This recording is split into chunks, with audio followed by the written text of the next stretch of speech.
Here is a clock with weather information. Clock is made with DS3231, but works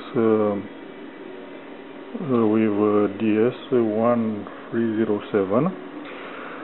Temperature and humidity are offered by DHT22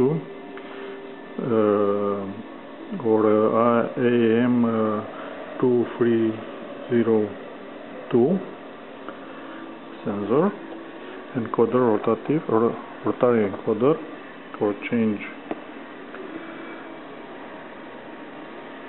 parameters, and here is a special display.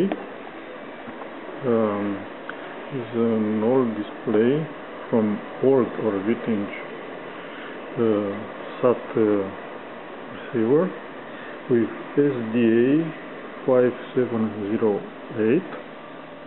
Now, if I short push, I see the date, hour, temperature and humidity. If I long push, I see here.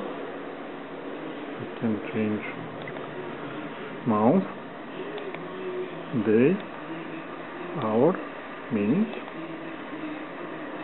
And now, if I reset the first connect of power, I see my ID. Look, Nick Pro, the line row. See, Arduino is a clone Arduino, cheap clone.